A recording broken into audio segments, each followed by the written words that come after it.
Hello, how are you doing today? I hope you're having a wonderful day. Today we're diving into a topic that some may find a little uncomfortable, but it is incredibly important for all: regretting buying a house. Yep, you heard that right, regrets. Because let's be honest, that picture perfect dream house on the brochure sometimes turns into a money pit or a location nightmare. But if you finally achieve that milestone of becoming a homeowner, it's a big deal, right? But what happens when the excitement fades and the feeling that you're left of all that overwhelming feeling of, oh my gosh, I'm a homeowner? Well, you're not alone. Many people find themselves in this situation, and there are various reasons behind it. Keeping up with the Joneses could be one reason why you regret buying a house. We've all been there. You see your friends buying houses, getting white picket fences, and suddenly the urge to do the same hits you hard. But hold on. Buying a home is a huge financial decision and not a competition. Everyone has a different mindset. It'll have to fit your lifestyle and your budget, certainly not your neighbors. Money woes can quickly turn your dream home into a nightmare. So make sure when you're dreaming of all these features in this home, make sure it's something that you really want and not just what your neighbor got. Maybe that is the same thing. Maybe you really like what they had or what your best friend has in their home, and that is what you want. Just make sure that what you need and what you want, you have a list of both of those when you're looking for a home. And maybe your budget doesn't allow for the payment that you've chosen for your home. I mean, you don't get to choose your payment, but you are choosing the house and how much it costs and how much to buy it for. Your bank just tells you how much it's going to be a payment if you're buying with a loan. So make sure that you're buying a home that not only fits into your a pre-approval amount, but also your monthly budget, because oftentimes the bank approve you for much more than you may want to actually pay. So make sure that you're looking at your budget and figure out how much your monthly cost you can afford, as well as that put that together with those wants and needs of the house so that you are actually making an educated decision. You found the house with a killer view or maybe a quirky detail that fits you perfectly, and it stole your heart and you made an offer right away. You didn't necessarily put any thinking into it, or you didn't look at any other houses around. You only looked at one house, and so you got wrapped up in all the excitement, and kind of now that you did, you think maybe you let it cloud your judgment. So no matter if you impulse buy and you made an offer right away, or you thought about it and you slept on it overnight, make sure that you do your due diligence as part of the house buying process so you don't regret your decision once you get to the closing table. Make sure you get an inspection, and make sure you consider hidden costs when you're buying a home, things like taxes and insurance and maintenance. And most importantly, do sleep on it before you make a decision. Sometimes you just know and you've got your gut feeling and you're ready to move forward, but sleeping to help it solidify and make sure, yep, this is really the one. You do have that due diligence person, period. It's written right, hard written into all of our contracts that you have 10 business days after acceptance to do inspections, research about septic and survey and termite, all that stuff, to make sure that everything is going to be in working order with your house. And don't be afraid to get a second opinion. Invite your parents over, your best friend, your financial advisor, whoever you decide that is going to give you the best information about the house buying process. Of course, your realtor, but a second opinion even beyond them is great too. Any trusted advisor will help you solidify your feelings about a house that you fell in love with in your heart. Location, location, location. You've heard me say it before, and you'll hear me say it again. Location can be everything about property, but if you fell in love with the house, you may kind of forget about it. You know, they might have that quirky detail that you fell in love with, and you're like, oh, I can drive an hour both ways every day, no problem. And you forget to think about the sketchy neighborhood, or maybe that the grocery store is 10 miles away, and suddenly your dream home is a drag. Maybe you didn't thoroughly research the neighborhood or overlook certain criteria when you were looking for this home. So what can you do to make sure you don't have a regret about location? Well, one thing you can do is just drive around the neighborhood. That's often why I tell people do a drive-by before we even look at the inside of the home. Because what if they did fall in love with the home and they hated the neighborhood? So drive by at multiple times a day, get out and talk to the neighbors, see if they will talk to you, ask them questions about the neighborhood, about the community, maybe even some questions about the home that might be of interest to you or someone moving to the area. And maybe even just go out and talk to people at the shops if you don't want to talk to the actual direct neighbors of the house, if maybe you haven't decided on the house yet. But do get out and do drive by the area of the home that you're interested in so you have these details about the location. Do your commute. Get out one day and just drive from work to that house and back home and see how really long it is and be like, can I do this for maybe not 30 years, but 3 years of my life? Can I drive this commute? Drive the grocery store in bed. 10 miles probably, I know I could handle that because I only go to the grocery store once a month. But if you go there more often, maybe you get your groceries every week. Maybe you go get your groceries every day. That would be a bigger deal.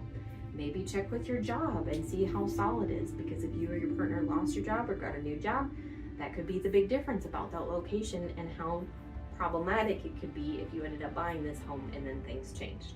So do your research on the home beyond the home to make sure that the location is great for you. Let's face it, homes are needy. They need leaky faucet fixed, they need the lawns mowed, there's always surprise repairs that come with the territory. So if you're the type who cringes at the thought of do it yourself or shelling out money for maintenance, a house might not be the best fit for you. You may want to continue renting or stay with your parents. From unexpected repairs to ongoing upkeep, that maintenance demands can sometimes feel overwhelming, leading us to regret buying the home. So what are some things that you can do to keep from regretting that maintenance that your home will need? You're probably used to calling the landlord, calling your parents, whoever you live with now, and they take care of it.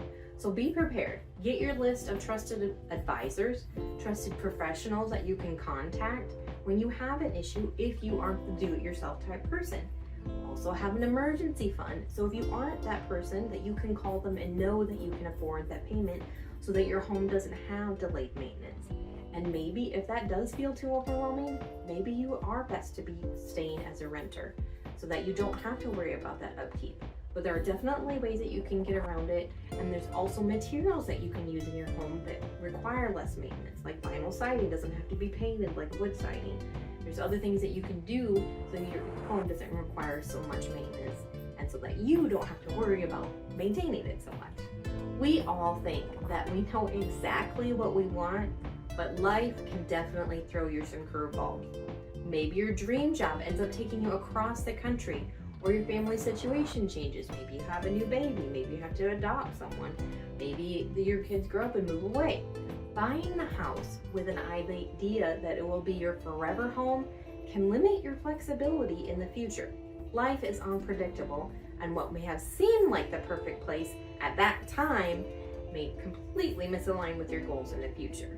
So do think about these different possibilities. When you go to have a child or adopt, do you really have to change homes, or can you make an addition? Can you somehow rent out part of your home if you're trying to downsize? Will it be a good return if you sell right now? Would it be a good time of the year? Would it be a good time in your life to sell and move? Or maybe you want to just move to that different area and keep it as a rental. So just because your life changes doesn't mean that you have to move from that home and regret buying that home if it's a quick move after you have bought it. So just make sure that you take a step back, take a deep breath, and be like, okay, what are our options here? And that won't make you feel so regretful about buying your home. Here's the thing, backing out of a house deal is totally okay. If something feels off or you feel overwhelmed by the repairs that it needs, the numbers just don't add up, don't feel pressured to go through with it. This is a huge decision, and you're going to be living in this home for years more than likely. There will be other houses, and trust your gut on this one. That's why we have the due diligence period in that contract to make sure that you're taking your time and doing all the steps and covering all the areas that you could be concerned about. That's why it's so important to get a second opinion. Are you being overwhelmed, or are these major issues that you should really worry about? And if you do find about these issues, say you're in the process of buying the home, if it's a problem, are you willing to take it on? Is it something that you have an area of expertise in? So then it's not so much of a big deal. Or do you know someone who does that can be like, this isn't a big deal, we can handle this. So make sure that you talk to your trusted advisors anytime you come across an issue before you start to feel overwhelmed and feel that regret about buying. Now, before you panic, remember, regrets don't have to be a deal breaker. Maybe some minor renovations can fix a location issue, or a good handyman can tackle those pesky repairs. The key is to identify your regret and see if there's a way to work through it, around it, or it's just gonna overwhelm you. Don't forget your trusted advisors. Use your financial advisors, your parents, your best friend. Just depends on what area that you're worried about. If you are considering going forward, make sure you get some quotes because prices change all the time and you can get anywhere from dirt cheap to super expensive and anything in between, just depending on if they want to do the job and they have the time to do it. Now, if you haven't closed, if you're still in the process of buying, I highly encourage you to ask the seller to make repairs. Oftentimes they're willing to move forward with the sale and make that repairs, then wait for it to go back on the market and find another buyer to make an offer and come to an acceptable price, and they'll just give you either the money to do the repairs yourself, or they will make the repairs themselves so that you can go forward with the closing of the sale. So don't let an issue in a home just make you terminate. I always encourage you to make a list that you need repaired, but I also encourage you not to ask for everything on the inspection report because some of those are pretty minor issues. If it's safety, if it's structural, those are the things that you should be focusing on. So think about all those things before you regret moving forward with a purchase, or if you're already bought and something major comes up. Buying a house is a fantastic journey, but it's important to go in with your eyes wide open. By being aware of these potential regrets, you can make a more informed decision and hopefully avoid that sinking feeling after you bought the home. Speaking of sinking feelings, if you're considering buying a lake house, make sure you check out this video, Lake House Regrets, so you can see all the unique ways that a lake house can be regrettable. Don't forget to like this video, subscribe, hit the notification bell so you know about our future videos. Thanks for watching and have a blessed day.